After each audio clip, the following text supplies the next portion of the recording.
Welcome to the Marketing on the Move podcast, hosted by the Breezy Company, your go-to resource to master your marketing while juggling all of the demands of being a business owner.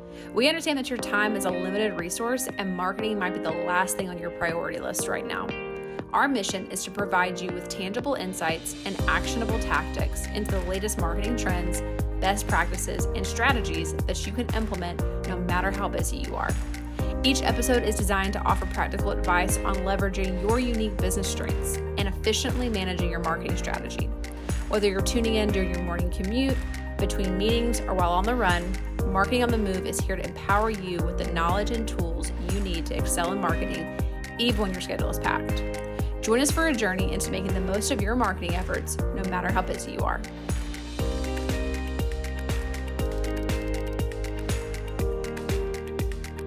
Welcome back to Marketing on the Move. Really excited for our guest today, Bob Morris. He is an agency legend.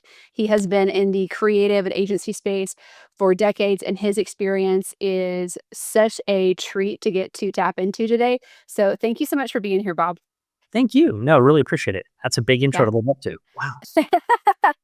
Give us just a little background on you, where you've been, what you've done, and then kind of where you're currently at. Yeah. So I spent almost 27 years in the agency space. I tell people that I started when it was like a 1.44 meg disc in like 4 colors. So I really date myself. Yeah, I've been around a long time. I had a great privilege being able to kind of move into an executive level role pretty early in my career. Became CEO of a firm back in the 90s that had taken an investment from a company that actually had raised its funds kind of through investments in AOL. So for anybody who remembers America Online. I do remember AIM. I definitely used AIM back in the day. Exactly. Yeah. And, interesting enough, back then we were the multimedia agency of record for, let's see, Cadillac, Buick, Pontiac, Chrysler, Jeep, Eagle, AT&T, Fujitsu, Alcatel. And something you'll notice about that is massive conflict, right? In those categories. But it was before people really understood what digital was and where digital was really going to go. So I date myself kind of back into the 90s when we were doing that work. But I spent most of my career on the strategy side, delivering strategic services all around solutions within digital and over the evolution, right? So I've been in companies like IXL, which is the predecessor to what is Razorfish today. Lots of acquisitions that kind of took place back in the day, but we grew that agency to about 300, 400 million. I think it was close to 400 million. I've worked inside of Omnicom in Critical Mass, was at Blast Radius and ran strategy. And then ultimately ended up co-founding a company after my time at WPP at Ogilvy. And that company was digital transformation before it was digital transformation.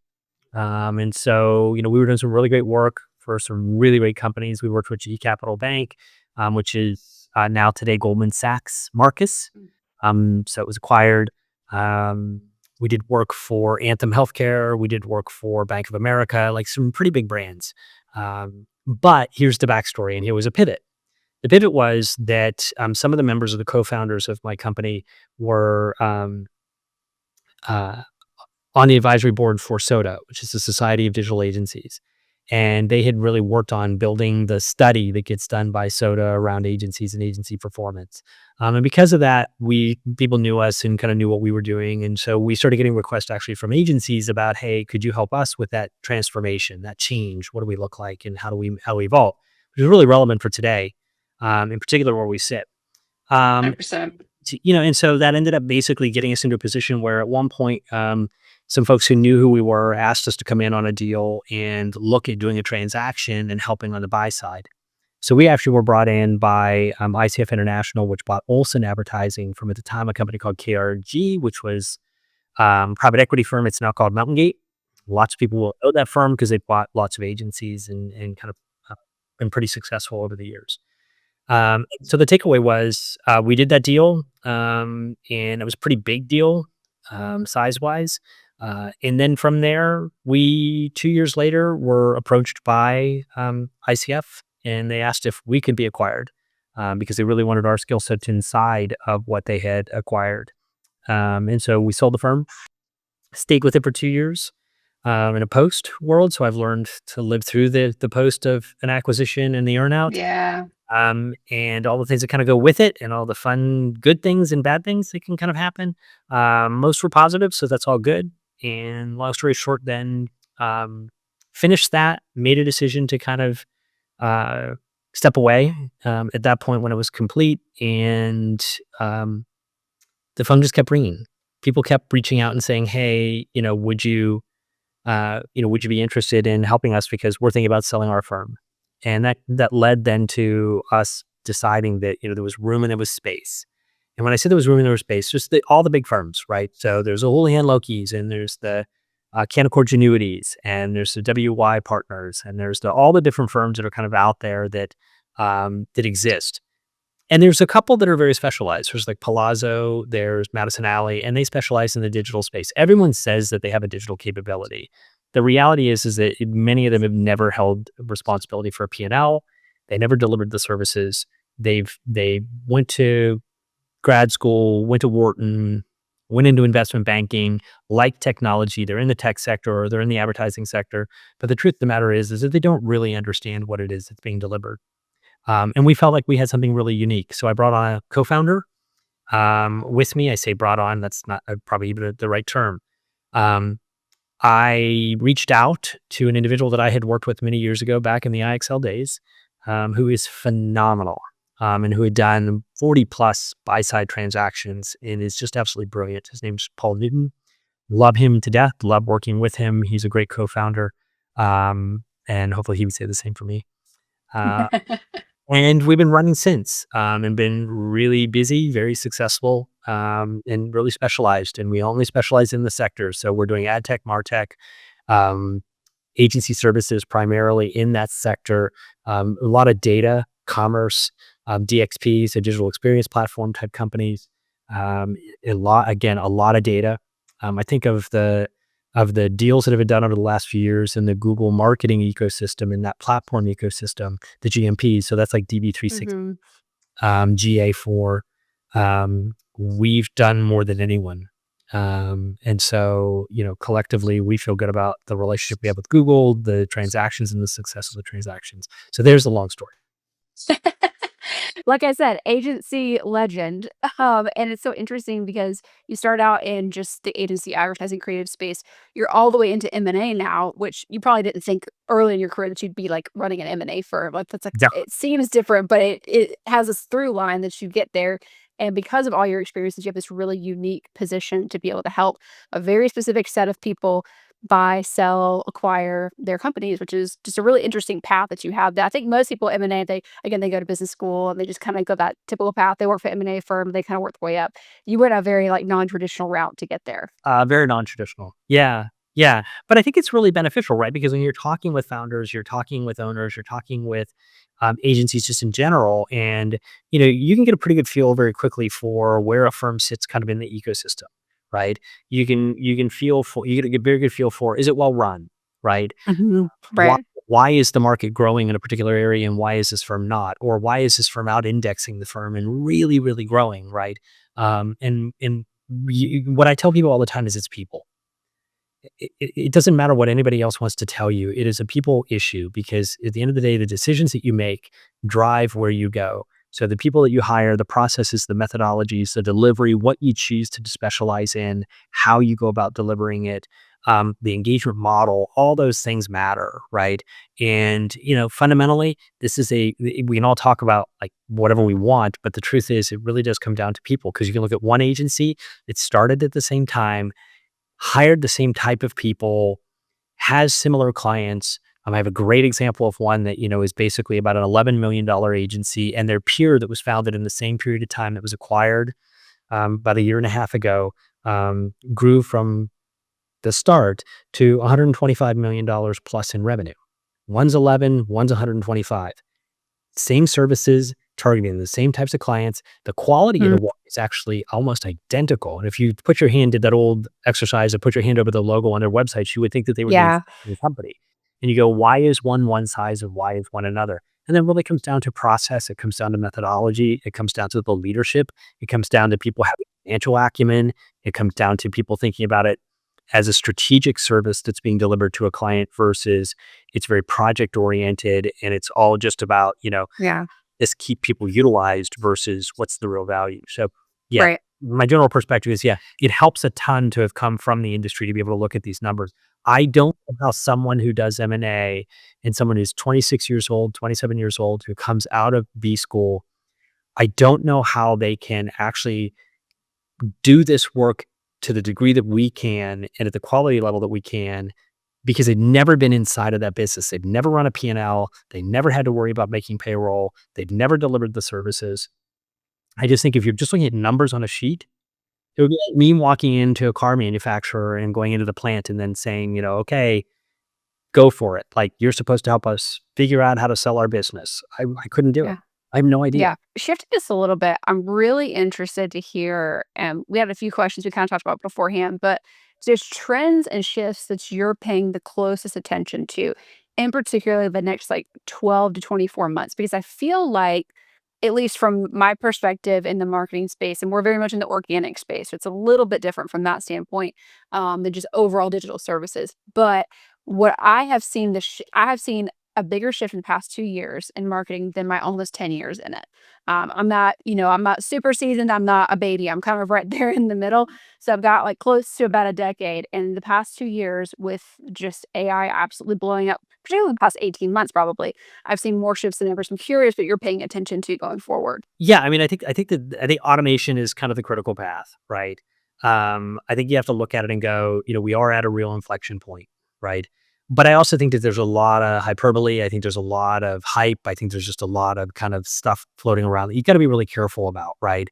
So when everybody talks about things like generative AI and, oh my gosh, there's not going to be a room for creative anymore, and Meta's commentary about what they're doing in advertising and, Yeah. they're rolling out. I think at the end of the day, the reality is you always got to remember that um, when you look at the market as a whole, right, that technology is an enabler, right? And Right. just we could go back and I can date myself and go, well, man, there was this period of time where we went to like desktop publishing from original like manual paste up. Did all creators lose their job? No, right? Right. Okay, well, then you start looking at it and going, okay, well, what happened when we brought, or way back in the day it was like Authorware and Director and all these tools, and then suddenly you bring in, all the creative suite that we have from Adobe and all the other tools. It didn't mean that they just replaced everyone, right? It's an augmentation, it's a tool set, and it's a question of how do you use that tool set. And I think we are at a major inflection point in terms of if you're not automating and you're not looking at how do I become way more efficient and how do I leverage the tool sets, and especially things like data, right? And a really good example of that is looking at it and going, I actually had a call earlier today with someone who's pretty well known, former agency founder, and we were talking about this, and the thing that came up was this idea that if you really start to think about it, um, you know, the problem is that we've always had the same problem, which is I lead a strategy practice. We go in, we look at all the clients' problems, we look at all their research they've got, we do research for them, we come up with all this stuff, and historically, we then build a big deck. That deck's only as good as the volume of research and the insights and the approach that was used by the team that you actually had in their backgrounds, Sure. right? Yeah. So compare that to an LLM or compare that to using AI today and what you can generate across those data sets within the LLM. All of a sudden, you're in a completely different space, right? Right. The second part of that is that we did all that work and we created this massive deck, right? And then that deck goes somewhere. Well, historically, workflow has been that it goes to a creative team, right? Or a technology team, of which we all know I've done this long enough. I love creative. It's a passion. I love creatives. It is a passion. But the truth of the matter is that of that 180 pages, about 20 of those pages ever even got read, right? Sure. Suck up Yeah. all, and that's what they're going to work from. And there goes creative, and they're going to do their thing. What we have with technology today is a way to bridge that. Where, and by the way, a separate part of that, which I'll throw out there. Sorry, I'll go all over the board, but a No, separate you're good. go back in history, and one of the problems is the team that I assigned to it. If I'm doing work at Coke, the team that I assigned to it has no knowledge of the people that worked on it 4 years ago if we've had this account. Yeah. And they Yeah. don't know what worked and what didn't work. They don't know Mm-mm. the data behind each of the campaigns. They don't know the performance. They don't know any of that. And the takeaway of all that is that you're always starting over. It's almost like Groundhog Day with the teams as they kind of work their way Yes. through. Which creates frustration on the client's part too, because they feel like, "I've been with you all this time, why aren't you getting this?" But there's, like, a broken system, which is kind of why. Absolutely. And that problem gets solved today where you can go end to end, where you can utilize tools that give you the ability to be able to go back and look at all that historical, consume. The challenge is always in the quality of the data and the structure of the data, and then restructuring that data so that it actually becomes something of real value. But if you can do it, man, think about it. If you had 5 years worth of campaign data that you could basically consume and those tools could then be run against it, and then you can look at that information, and then you can come up with really great ideas and solutions, again, augmented through AI tools, but they're designed to make you smarter and faster and more. Right. It Then enhances the human, not replaces the that's human. exactly it. And by the way, Yeah. I mean, part of this is time. It's Yeah. how much work can you do and how much time do we burn cycles on things that just there's no reason to burn the cycle. And the high value work is actually now given to the people who historically have had to spend, 50, 60% of their time in the low value work. So I think we're at a real inflection point around that. But I do think that agencies have got to be looking at automation, and agencies have got to also be looking at how are they doing things that creatively create a point of differentiation, because just saying, "Oh, well, we're all using ChatGPT," well, that's worthless, right? Yeah. Anybody can use it. 100%. 100%. So how do they Yeah. evolve that into something that really creates a real point of value? When I'm coaching our team, and I've been having this discussion for, I feel like, probably 3+ years now. There's been all kinds of training and coaching around how we use AI, how we don't, our do's and don'ts, our rules around it, if you will, or at least our parameters and our guardrails. And I think about a time when in graphic design, you had to literally draw things. Like that was how you made logos. That was how you created, graphics. And then Photoshop comes on the scene and everybody's like, "Oh, it's gonna ruin everything and it's gonna take away all the creative." Then Canva comes along. "Oh, it's gonna kill graphic designers." It's just made everything more accessible. Though these things are not really that different from AI to me, because again, they're just tools that are enhancing the person, enhancing the creativity. Of course, if you just use like a canned Canva template, it's not going to be as good of creative. Just like if you throw a random prompt in ChatGPT and spit out and copy and paste whatever it says, the point is to leverage these things to help your creativity and to save you time on tasks that just aren't really worth your time. Well, totally, and I'll go off subject just for a second, right? So I'd mentioned to you before, right, that I have a daughter who's getting married, and so her one of her wedding showers was here in Atlanta, and she made a choice that with one of her bridesmaids who is a phenomenal artist, that her friend was actually going to handcraft, hand design everything. So it is all Oh, cool. done, and it is beautiful, right? And the Mhm. flowers and the images and everything are stunning, right? Mhm. There's all this stuff. Well, I had that sent to me, and then I started working through and building up an agent, right?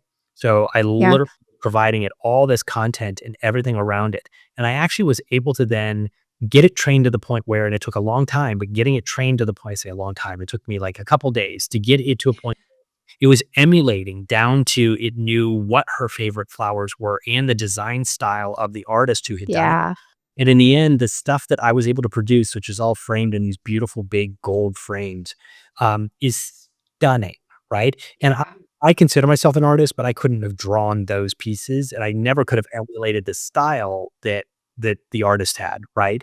Right. They're gorgeous. They're pieces that I will never get rid of because I absolutely love them, and I'm looking at him, and as I was watching the AI get better and better and better at designing and actually implementing and even its line drawing, how good it got, I'm like, "Holy cow, this also federates what used to be something where it was trapped." It was like, if you don't know Photoshop or you don't know Illustrator or you Yeah. Right. can't. Now you can go to Canva and they're tool, but you can't do inside of it what you can do in those Yeah. tools. So we're Sure. federated in a way that actually I think really does fundamentally change the opportunity. Also, where I can put together a bit of a, I can put together a board, right? Yeah. Here's a concept board. Here we go. Yeah. Where historically, Boom. that might have just been limited to, oh, well, that has to go off to the creative team to now create a mood board. Right. Right. Now I'm switching gears into the M&A space and just talking a little bit about that. And this could be for, not necessarily I'm like ready to sell my firm, ready to sell my agency, but I want to be poised to be able to do that in the next 5 years, something like that.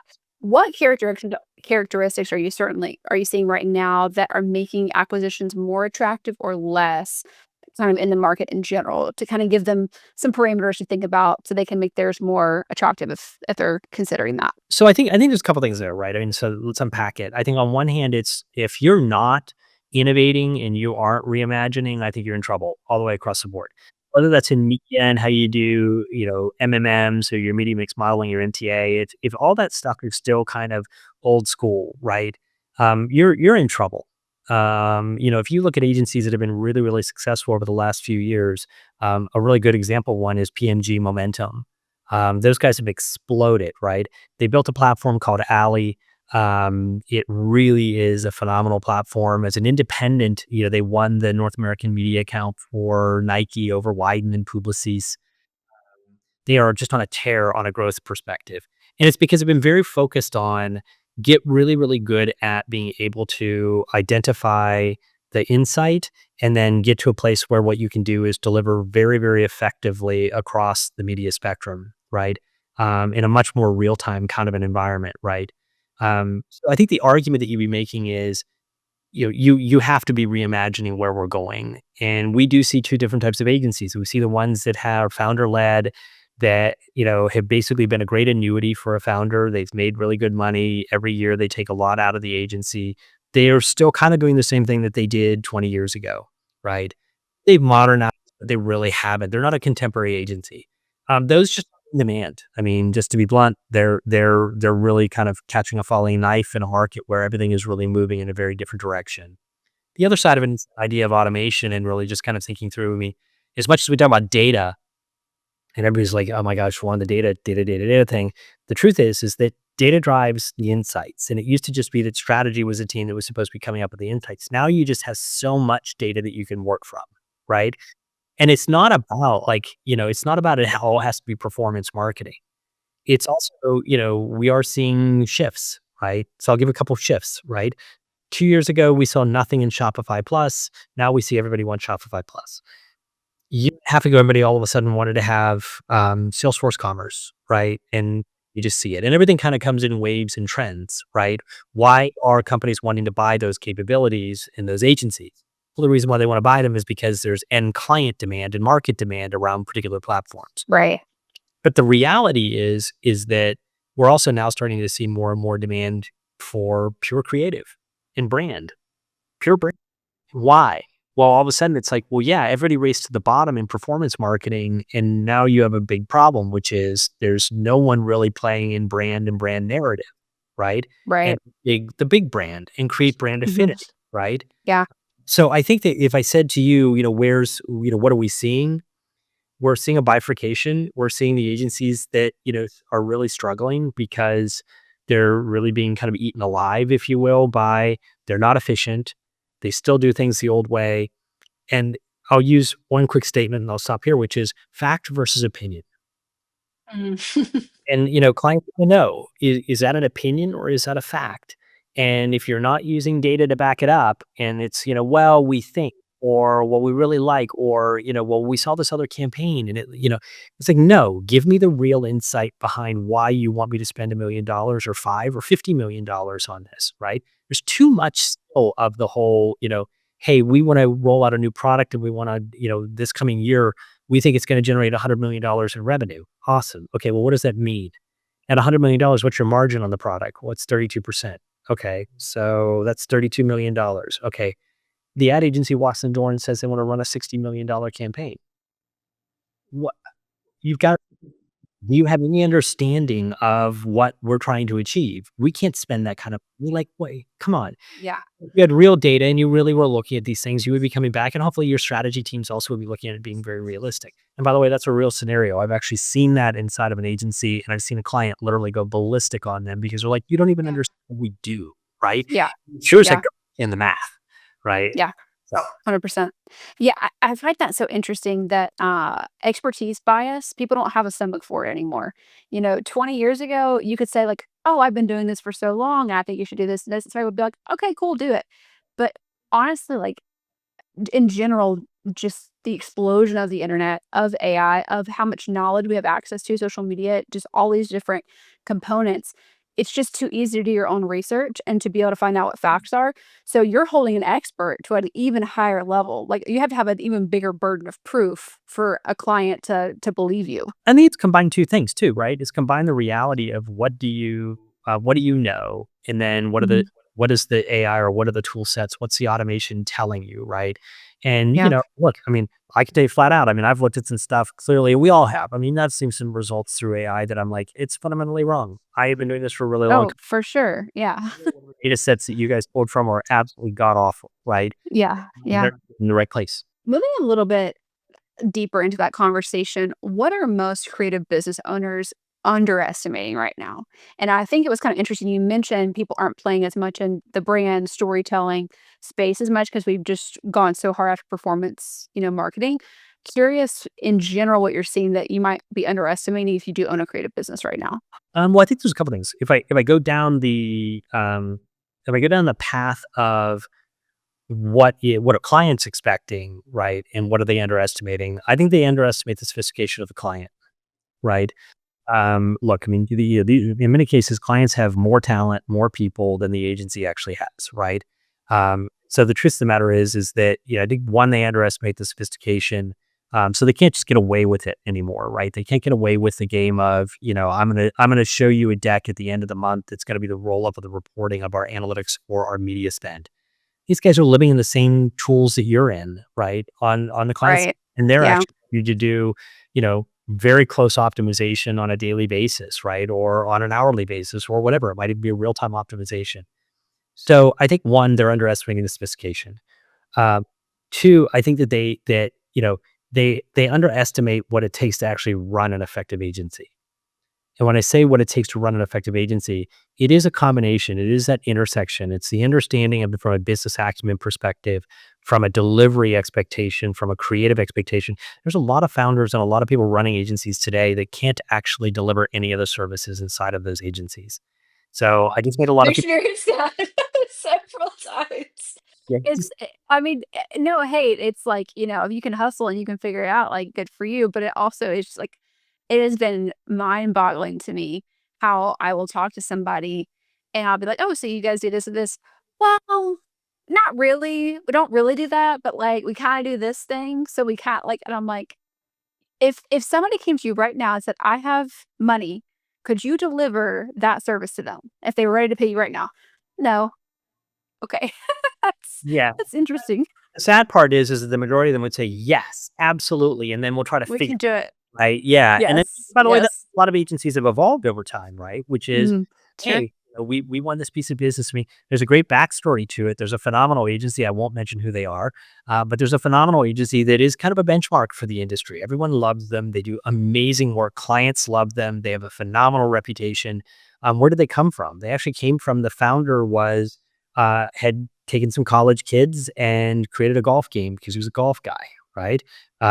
Really good golfer.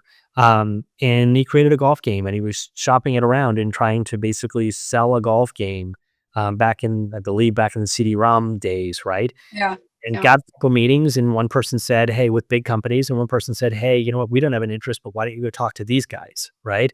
And they go and talk to them. Happens to be a very large, famous automotive company that makes luxury vehicles. And, went in and they're like, hey, we'd love to sell you this golf game. And they were like, yeah, we're not really interested in the golf game, but we really need this thing called a website, right? Oh, we could do it. They'd never built one, right? And they won it, and suddenly they did great work. And the next thing you know Yeah. is that truly is the impetus behind one of the agencies that is a world-renowned agency today that we all Mhm. respect. It's been remarkably successful, right? Yeah. Well, that person said, nope, can't do that, right? Sorry, we don't do that. Right. Buy my golf game. It would have been a completely different conversation, right? And today we wouldn't have that Yeah. agent. So I think Yeah. the key takeaway though is if you look at the narrative and you say, okay, well, what's the challenge within inside of agencies, right? I would say one is you have to be prepared to constantly evolve yourself, Right. right? Two is you have to figure out what is unique that you bring to the market that if you didn't exist tomorrow, that there's a gap in the market, right? And way too many agencies just go straight for the commodity services, right? Well, we can be really good at this. I hired a bunch of creative people. They're really talented, or I hired a bunch of analysts, or I've got a bunch of media people. That's a huge problem. The last thing I would just tell you is if you think about M&A, and we put the M&A hat on it, from an M&A perspective, what these guys underestimate and don't recognize is the fact that, number one, to do M&A is incredibly complex. Mm-hmm. And it is very challenging. And you are looking at 7 months or more of, really challenging times. You have to be able to run an agency and run a process at the same time. And when you're running a process and you have an agency that's got 100 people in it, and you're being acquired by a very, very large company that might be PE backed, they might have 60 people on their team that are working on this between tax, audit, finance, legal, right? All these groups and their external groups, internal groups. It's brutal. And you got to be able to run an agency, maintain your numbers, continue to grow, right? And run a process, right? So I think that's one issue. And then the second issue is that if you really think about it at a fundamental level, um, the idea of making a choice to go to market, there's a ton of requirements that are already built around that, right? Meaning they talk about rule of 40, rule of 60, right? Rule of 40 in the industry is, are you growing at 20% per year? And have you been for the last 3 years, right? It's kind of how they look at it. Buyers will see that. And then secondarily, they want it running at a minimum of 20% EBITDA, right? So from a financial perspective, they want to see that. I can tell you that what we see a ton of, and a lot of the private equity firms use, is what I refer to as a rule of 60, which is they want to see 20% growth, 20% EBITDA, and 20 million in revenue. If Okay. a lot below that, then you have to be very specialized. If you're going to sell an agency that's a $5 million, $7 million, $8 million agency, the reason why you'll be bought is because you bring something massively additive to a buyer. But they're not going, if they're creative, they're not going to go buy a $5 million creative agency. Why would they? There's no reason, unless they want to get their hands on like an MSA from a particular client, right? Sure. And Yeah. then the last one that I'll just throw to you is also client concentration. Agencies struggle because a lot of these guys, they'll have, as agencies, they will have a cornerstone client that represents 40% of their revenue. The buyer looks at that right away and goes, I see red flags everywhere. That is just enormous risk, right? Not interested in buying a firm that has that much exposure, because if that client goes away, I've massively overpaid for this business, right? Sure. So, I think these guys underestimate also, just to kind of put a bow on it, they underestimate the complexity of what it takes. Yeah. Also, I guess one last note is that they also take advice from the wrong people. Well, I know somebody who sold their firm and they said that they got it done in 60 days. Okay, you show me, right? And by the way, you can do 60 days, but if you did 60 days, that probably also means that, you have basically put a whole lot in the bucket, right, on a forward-looking basis around indemnification and around all the things that due diligence that was not done, right? You're taking a huge risk, and the buyer's taking a huge risk, but they're also saying, that's on you. If we didn't find it and we find it in a post world, that's going to cost you, right? Yeah. So Yeah. there's different types of deal structures as well, and timing, but way too many people out there floating around going, why, I know somebody who knew somebody who sold their company, and it should work this way, and you have You no get a idea. cold email. We can sell your firm in 90 days. We get those. The amount that I get a week. Oh yeah, we get the emails, and look Yeah. at what we do. Oh yeah, we sold Yeah. a company that looked just like yours. I'm like, so you Yeah. sold an M&A advisory or an investment bank in the last, really? Okay, Yeah. got it. Thank you. Yeah. So as a follow-up to that, I'm curious what your thoughts are. So you mentioned how important adaptability is. At the same time, it is important to have your unique, value proposition.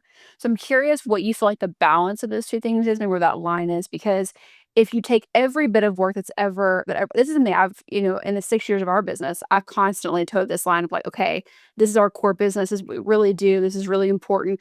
Okay, if we expand, does it really still make sense within the confines of that? And if we don't, is that gonna harm us? So it's this constant back and forth trying to figure out how far to spread without going so far that you can't do things well and it's not really within your brand anymore. What are your thoughts on that? So my general take is, and this may be a little controversial, especially in the agency space, but I really do believe specialize or die, right? Generalist agencies, I think, are really problematic, and generalist agencies have historically come from, I did something and then saw that I could do something else and then saw that attached to something else, and therefore, right? And the problem in that is that it becomes then this kind of never-ending chase of the revenue, and it also means that you have to keep a whole lot of people utilized, right? Now, automation and where we're going and with technology, the reality is what used to take one person now should only take maybe a quarter of a person, right? So you can scale much further, but there always is that risk that it's like, yeah, but I see revenue over here, and because I see revenue, I can go get it and I can capture it. Yeah. But the truth is that, people wanna buy someone who's really, really good at what they do, right? They want to buy someone who's very specialized, not just a generic agency. And, it's one of the reasons why you're seeing actually a reverse occurring right now, which is, the holdcos are really struggling, right? There's some that are doing fine, right? Publicis has done okay. Um, but a lot of them are struggling, and the reason why they're struggling is really because they wanted to be the, um, master of all, right? Kind of from a process perspective, and, they're not great at anything anymore, Mm, right? yeah. And if you're not really great, remember again, you're competing against the talent that has gone inside of these organizations and the fact that they either have an in-house agency or they have very strong in-house talent. And if they look at you and they go, why are we using this agency? Just because they do our creative, why are we using them for our media? Why are we using them for our experiential and our event activation? And why are we using them for all these various things? When you look at it and go, we'd be better off to get specialized agencies that are really, really good at this, because guess what? Those same people in house are being held highly accountable to every dollar that's being spent. We are so much more aware of every dollar and what its return is. And, I'm not going to hang out long with an agency that's making me look terrible and it's Mm-mm. costing me even my job on a forward-looking basis because we're not deliberate, all because it's under one holdco's umbrella. That model, I think, is long in the tooth, and I think that model is gonna continue to struggle. Now, I will argue that there's a reverse to it, which is there's a ton of new agency, call them holdco, call them roll-ups, that are being created, and they are made up of people who left Google, who left Facebook, who really have deep understanding kind of the market, and they're building this next generation set of agencies, and they look at things very differently. They're not trying to buy 10 of the same thing. They want very unique, discrete skill sets. They want best in class. They're buying smaller shops that are highly specialized. They're backed by private equity. I would argue that in our case, the majority of those companies actually are coming out of Europe. They're not US-based, but they already got the scale in Europe or APAC, and they've already got Vodafone and Audi and Lloyds, and they've got really great clients. So they have all the credentials and they've done great work, and now they're coming into the US market. Because the last thing I'll say on that is, I think the market in the US is exhausted by many of the agencies that have been the big dominant agencies. They've just done Mm, it too many times. We're on our third generation yeah. of people who hired and fired those agencies, and you're just kinda like, "You know what? I'm Yeah. done. Ready for something else. We already used PPG, we already used WPP." And it's not an indictment on them in particular, but it's just to say that, like, look, you only get so many chances, and then people look at you and go, "I'm not doing that again. Right. Look at Yeah. something cool. Let me look at something fresh." Yeah. Absolutely. So, last question for you. What excites you most about the creative space in general right now? Maybe from an M&A perspective, maybe just the market in general. What are you most excited about? I think the pace of innovation, I think just the ability to be able to use new tools and the volume of tools that are coming out into the market that give us the ability to be able to do things so fast, and just really reimagine things, but also push us as humans, push the boundaries, make us think differently. I feel like I have an entire team of like researchers around me when I'm using some really powerful tools, right? And it's stuff that I wouldn't have had the ability to be able to have taken the time, nor would I have ever done the type of research, right? If you look at how our AI tools are trained, right? Yeah. Um, Plus, I also think that, the rules of search are now fundamentally turned upside down. Because in the past, it would have just been using search, how did I rank? And there's the link, and that's what I read. Is it really the best content or the most effective content? No, it just so happened was able to be indexed because I focused on SEO, was able to deliver.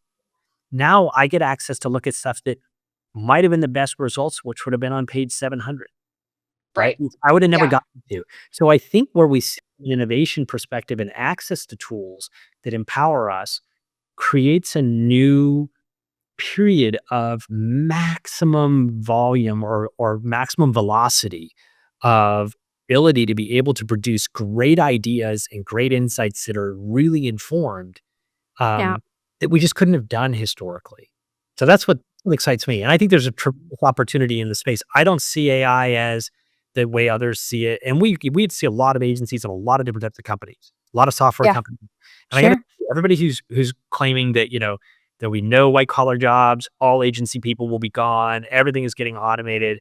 I look at it and go, actually, you just need to look at it and reverse that conversation and go, you're creating tremendous efficiency. So an agency today that does $20 million in revenue, that has, call it, you know, 80 people. A year from now, that 80-person shop should be able to do 30 million. They didn't have to add people, right? So, or if they did, they didn't have to scale it the same way that they historically had to scale, which was kind of on a one-to-one linear basis, right? So I don't see an endemic risk. I see it as real opportunity to be able to do some amazing things. One thing I really love about, I'll just say this to finish, that we can have staff members and employees of ours right now that can keep their same workload, and we can even increase their pay, but get them more help in a more affordable way with these tools. So that also just like their capacity, they don't have to just take on more work just to be able to keep pace. You know what I mean? Because there is that like burden of like what's on your brain, how many projects you have on your plate, how many clients you're working with, those sorts of things. Adding tools allows us a very affordable way to enhance their productivity and creativity, making their life easier. So then it almost becomes like a leadership conversation because all of a sudden you're creating better culture, you're creating better workflows, and just the environment becomes better because you're not having to put so much on people while also trying to, manage risk and profits and everything else. Well, and I think, I'll last one last quick note on that. If you really think about it, there's a difference between like, oh, I use ChatGPT and then having like a fully agentic structure, right? Yeah. Have Yeah. agent interaction, and I have the ability to be able to have an agent that actually understands, as an example, the depth of the financial component of the analysis, where I have another one that Sure. is very tied to creative and creative asset development and production and or ideation.